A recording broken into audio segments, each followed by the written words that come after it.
Hi guys, मेरा नाम है जतिन अग्रवाल। आप जुड़ चुके हैं the pull of the last street channel के साथ।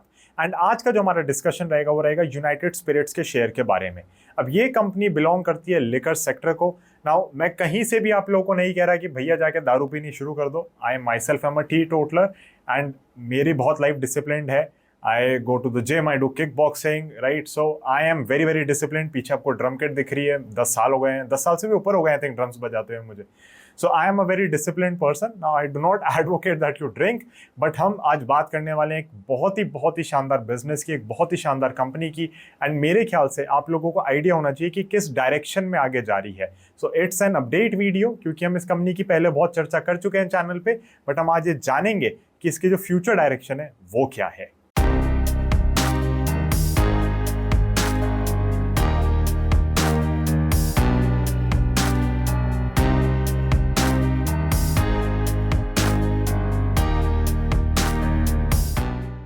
सो गाइस, कभी भी हम किसी भी कंपनी में इन्वेस्ट करते हैं, ट्रेड करते हैं, मैं हमेशा आपको कहता हूं कि fundamentals plus technicals. Technical aspect आपको मिल जाएगा टेलीग्राम चैनल पे, जहां पे मैं चार्ट इसका शेयर कर दूंगा। अब हम इसकी बात करते हैं, जो स्टोरी है, जो बिजनेस के अराउंड स्टोरी है वो क्या है। सबसे पहली चीज है फोकस ऑन प्रीमियमाइजेशन। तो हमने देखा कैसे रिसेंटली यूनाइटेड स्पिरिट्स ने अपने जो भी नॉन कोर बिजनेसेस लग रहे थे ना इनको, जिसके अंदर प्रीमियम इनको नहीं मिल रहा था अच्छा मार्केट में, या लग रहा था कि यार मार्जिन्स कम है, वो सारे इन्होंने बेच दिए। तो वहां पे इन्होंने अपना कहा कि भैया बाय बाय करो इन्हें, हम फोकस करेंगे उन ब्रांड्स पे जहां से हमें सेल्स ज्यादा से ज्यादा आ रही है, जहां पे हमें प्रीमियमाइजेशन दिख रही है। तो फोकस है प्रीमियमाइजेशन का, जो कि लीड करेगा हायर मार्जिन्स पे। अब मार्जिन्स कितने हो सकते हैं यहाँ पे वो जानना बहुत जरूरी हो जाता है, क्योंकि एक बहुत ही हेविली रेगुलेटेड इंडस्ट्री है। तो यहाँ पे कंपनी जो मार्जिन्स को टारगेट कर रही है वो मिड टू हाई टीन्स में रहेंगे। अब आप सोचो कि 25% का मार्जिन आ जाएगा, नहीं आता, because whenever you are buying liquor, right, तो सबसे ज्यादा जो आप पैसा देते हो वो एक्चुअली टैक्सेस का होता है। तो पे टैक्सेस बहुत हाई हैं। एंड ऑफ कोर्स ये लोग लॉबी कर रहे हैं कि एटलीस्ट इन्फ्लेशन के साथ साथ हमें प्राइस बढ़ाने दो, but because the industry is so heavily regulated, तो यहाँ पे हम देखते हैं कि इनके मार्जिन जो है मिड टू हाई टीन्स अगर ये ला पाते हैं तो वो बेस्ट इन क्लास है यहाँ पे।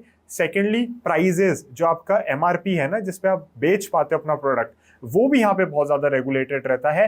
अगेन यहाँ पे चर्चा चल रही है इनकी गवर्नमेंट के साथ कि हमें आप कम से कम इन्फ्लेशन के साथ तो आगे प्राइस अपने बढ़ाने दें, वो देखेंगे कैसा होता है। बट हमने देखा है कि अगर हम कुछ स्टेट्स को छोड़ दें जहाँ पे कंप्लीट अल्कोहल बैन है, इन जनरल शायद यहाँ पे अब थोड़ा सा पॉजिटिवनेस आती हुई दिखेगी। And that is simply because of the reason कि अगर आप रेगुलेटेड इंडस्ट्रीज को आगे बढ़ने देंगे तो अनरेगुलेटेड इंडस्ट्रीज आगे नहीं बढ़ पाएंगी, एंड लोग जो चीज कंज्यूम करेंगे at least it will be a quality product. Next जो कंपनी का फोकस है वो ऑफ कोर्स है UK India FTA, free trade agreement के ऊपर। क्यों? क्योंकि डियाजो पीएलसी जो ओन करती है यूनाइटेड स्पिरिट्स को इंडिया में, वो एक यूके बेस्ड कंपनी है। देखना होगा कि जो फ्री ट्रेड एग्रीमेंट है कैसा रहता है और उसके बेसिस पे किस तरीके से आगे इवॉल्व हो पाती है कहानी। एक और चीज जिसके ऊपर यूनाइटेड स्पिरिट्स का इस समय फोकस है वो है कि taking India to the world. तो मेक इन इंडिया प्रोडक्ट्स को ये ग्लोबली लॉन्च करना चाह रहे हैं। तो इन्होंने उसको स्टार्ट भी किया है, गोदावन से इन्होंने स्टार्ट किया है। एंड ये देख पा रहे हैं कि उसकी डिमांड बहुत अच्छी आ रही है बाहर की कंट्रीज में, जहां पे इन्होंने पायलट की तरह उस चीज को लॉन्च किया है। एंड अब देखना ये रहेगा कि कितना उसको स्केल कर पाते हैं ये, एंड उसके स्केलिंग के वजह से यूनाइटेड स्पिरिट्स में कितना रेवेन्यू आता है वो देखना बहुत इंटरेस्टिंग हो जाएगा। Also, I was very excited to read कि बेलीज इंडिया के अंदर आ रहा है ना। Baileys is a drink which is sweetish in flavour. तो यहाँ पे वैसे भी देखो स्वीट टूथ तो सबका है ही, और मैं आप लोगों को बता दूं हमारी मिठाइयों से बढ़िया कोई चीज़ नहीं है। बाहर के जो डोनट्स वगैरह होते हैं, cakes, pastries, you may like them, but the kind of variety we have no one has, right. तो आपको यहाँ पे हर स्टेट में स्वीट डिशेज अलग मिलती हैं। इतनी शानदार मिठाइयाँ हैं हमारे यहाँ, त्योहारों के हिसाब से अलग अलग मिठाइयाँ आती हैं। एंड एक वो मीम तो कितना वायरल रहता है ना कि जिम वाले ने कह दिया घेवर नहीं खा सकते, तो घेवर नहीं खा सकते, जिम जाने का फायदा क्या है? तो डाइट में घेवर तो होना ही चाहिए, राइट। तो ऐसी चीज़ें जो हमारे यहाँ मिलती हैं दुनिया में कहीं नहीं मिलती।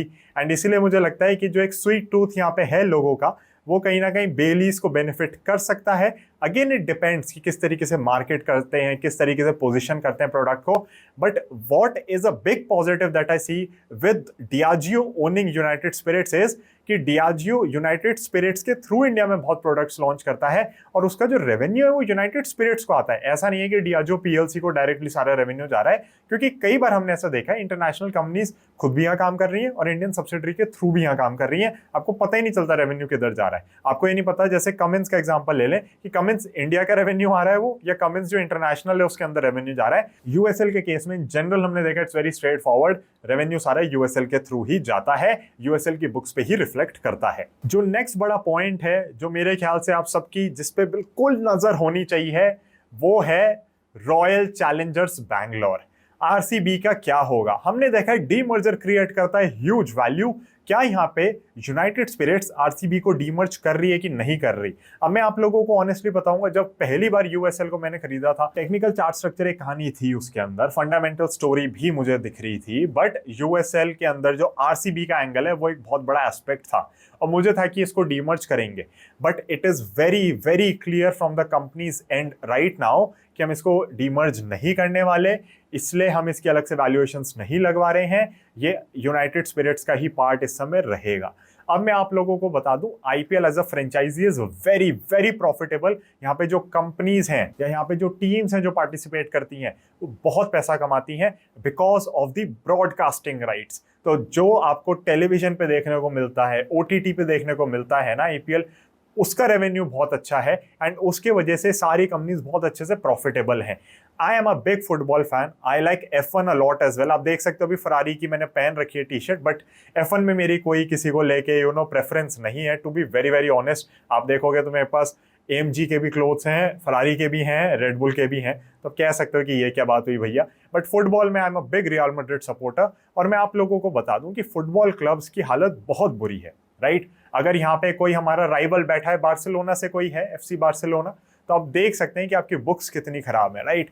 एंड इन जनरल हमने देखा even EPL clubs, English Premier League, which is probably the most profitable football league, उसका भी कहीं ना कहीं देखें तो क्लब्स के अंदर दिक्कतें आती रहती हैं। बट आईपीएल के केस में सब बिल्कुल भी नहीं है। In fact IPL globally is the 4th most profitable league after your big 3 leagues in the US. तो यूएस के अंदर वो कौन सी है? इनका फुटबॉल जो किसी को समझ नहीं आता, ये लोग अकेले ही खेलते हैं, NFL। इनका जो बेसबॉल है, again baseball, according to me Japan and US only the 2 countries that majorly play baseball.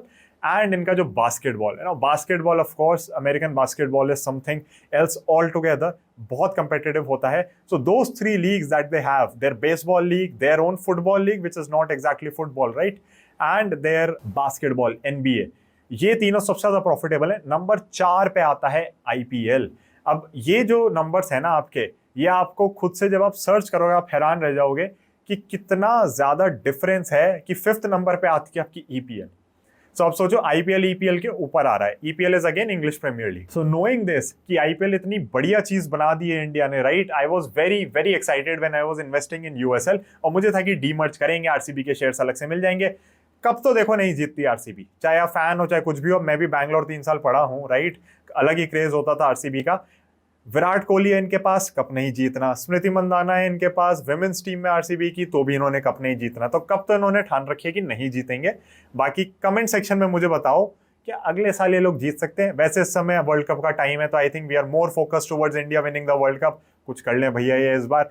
मुझे लेकिन पता है क्या कमी लगती है इंडिया के अंदर? युवराज सिंह जैसे इनको प्लेयर वापस नहीं मिला है कभी। जो इनकी नंबर 4 पोजीशन है ना, जिसके अंदर इनको एक युवराज सिंह जैसा एक्सप्लोसिव लेफ्ट हैंड ऑलराउंडर चाहिए, वो इनके पास नहीं है। But again let us see क्या रहता है। The other players are playing well and hopefully we will get a world cup this time as well, like we did last time in 2011 जब इंडिया को होस्ट कर रही थी। इस बार तो खैर इंडिया ओनली होस्ट है यहाँ पे। So guys, coming back to United Spirits, अगर हम यहाँ पे देखते हैं तो इनका एजेंडा बहुत क्लियर है। पहली चीज, जो इनका स्पोर्ट्स का बिजनेस है उसको डीमर्ज ये लोग नहीं कर रहे, तो वो इसका एंटिटी ही रहेगा, इसका पार्ट ही रहेगा।